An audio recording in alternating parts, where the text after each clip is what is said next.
அல்ஹம்துலில்லாஹி ரபில் ஆலமீன். அல்லாஹும்ம ஸல்லி அலா முஹம்மதின் வ ஆலி முஹம்மதின் வபாரிக் வசல்லிம் அலைஹி. அஸ்ஸலாமு அலைக்கும் வரஹ்மத்துல்லாஹி வபரகாத்துஹு. வெல்கம் டு வாய்ஸ் ஆஃப் ஈமான். எல்லாரும் எப்படி இருக்கீங்க? நல்லா இருக்கீங்களா? அல்ஹம்துலில்லாஹ். அல்லாஹ் சுப்ஹானஹு வ தஆலா உங்களுக்கு நீண்ட ஆயுளையும் ஆரோக்கியத்தையும் வழங்க வேண்டும் என்று துவா செஞ்சு ஆரம்பிக்கிறேன். நிறைய சகோதரிகள் கேட்டுட்டு இருந்தாங்க, டெய்லியும் தொழுகை முடிஞ்சு ஊதுற மாதிரி சில திக்ருகளை சொல்லுங்க சொல்லிட்டு நான் ஆல்ரெடி இதற்கான வீடியோ போட்டிருக்கேன். எந்த திக்ருகள் ஊதலாம், எந்த துவாக்கள் ஊதலாம் சொல்லிட்டு இருந்தோம். இன்னைக்கு நான் ஒரு 4 திக்ருகளை பற்றி சொல்ல போகிறேன். ரொம்ப ஈஸியான திக்ருகள். உங்களுக்கு டைம் இல்லை, எப்படியோ நீங்கள் சொல்லவே முடியாது.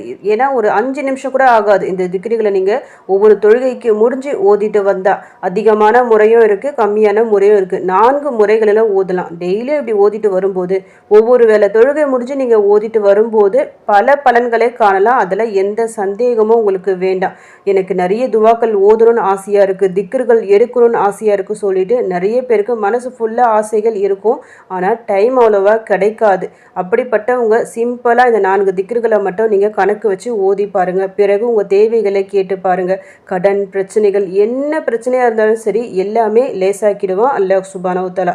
அவ்வளவு சிறந்த திக்ருகள். சுப்ஹானல்லாஹ், அல்ஹம்துலில்லாஹ், லா இலாஹ இல்லல்லாஹ், அல்லாஹு அக்பர். இந்த 4 திக்ருகளை பற்றி தான் நான் இன்னைக்கு சொல்ல போகிறேன். இதை 4 விதமாக ஓதலாம். தொழுகை முடிஞ்சு இப்படி 4 விதமாக நீங்கள் ஓதி துவா செய்யும் போது எப்படிப்பட்ட ஹாஜத்தும் நிறைவேறும், எவ்வளவு கடினமான சூழ்நிலையும் உங்களுக்கு சாதகமாக மாறும். இதில் எந்த சந்தேகமும் இல்லை. ஏன்னா திக்ருகளிலேயே மிக சிறந்த திக்ருகள் தான் இந்த 4மே. அல்லாஹ்விற்கு பிடித்த திக்ருகள்.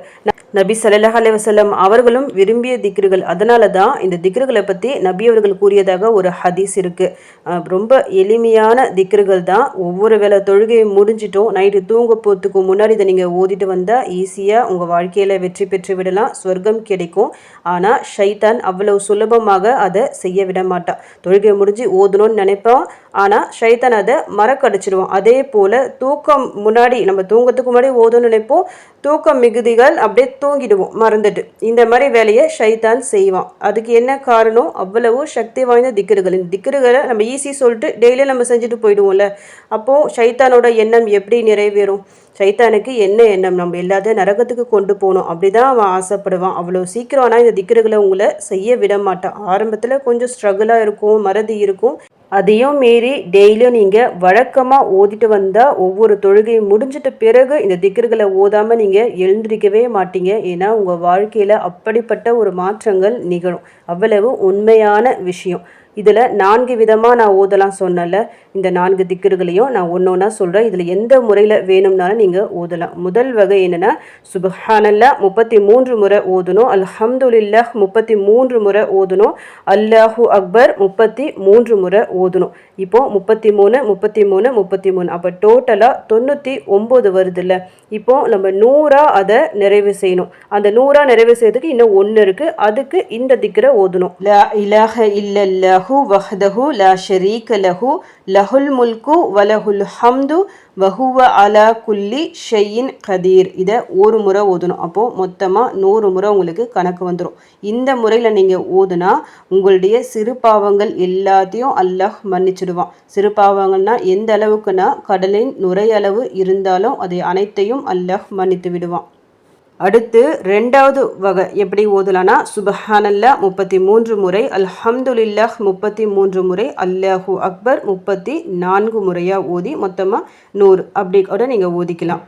3வது விதமாக எப்படி ஓதலாம்னா, சுப்ஹானல்லாஹ் 10 முறை, அல்ஹம்துலில்லாஹ் 10 முறை, அல்லாஹு அக்பர் 10 முறை இப்படி கூட நீங்கள் ஓதலாம். 10 10 10 டோட்டலாக 30 தான் உங்களுக்கு வரும். ரொம்பலாம் டைம் எடுக்கவே எடுக்காது.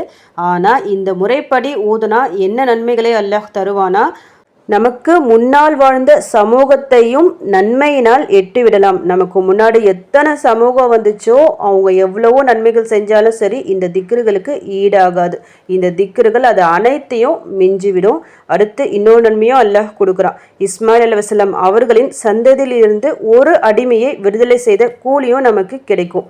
அடுத்து 4வது வகை, சுப்ஹானல்லாஹ் 25 முறை, அல்ஹம்துலில்லாஹ் 25 முறை, அல்லாஹு அக்பர் 25 முறை, லா இலாஹ இல்லல்லாஹ் 25 முறை, டோட்டலாக 100 முறை உங்களுக்கு வரும்.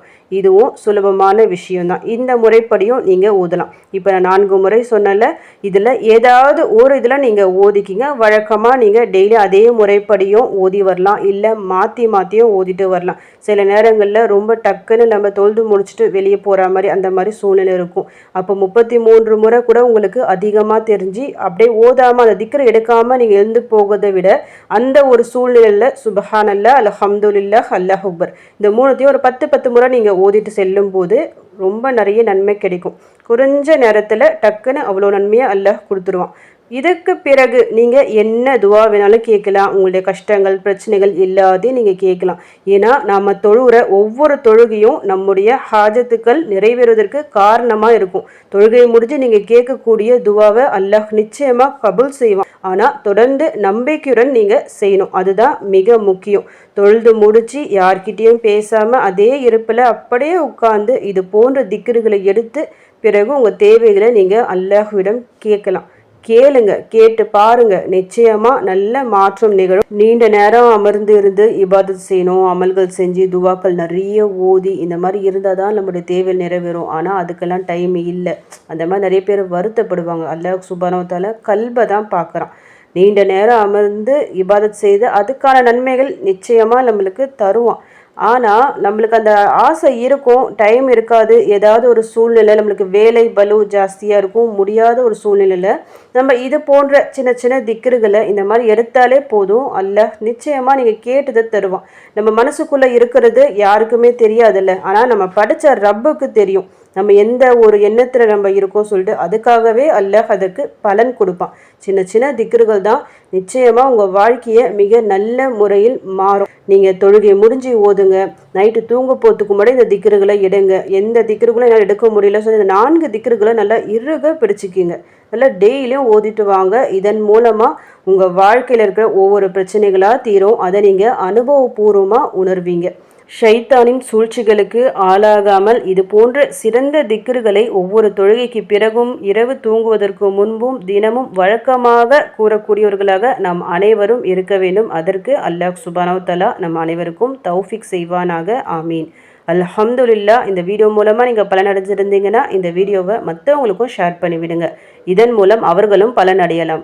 இன்ஷா அல்லாஹ் அடுத்த பதிவில் சந்திக்கலாம். ஜஸக்கல்லாஹு கைரன் கசீரா. அஸ்ஸலாமு அலைக்கும் வரஹ்மத்துல்லாஹி வபரகாத்துஹு.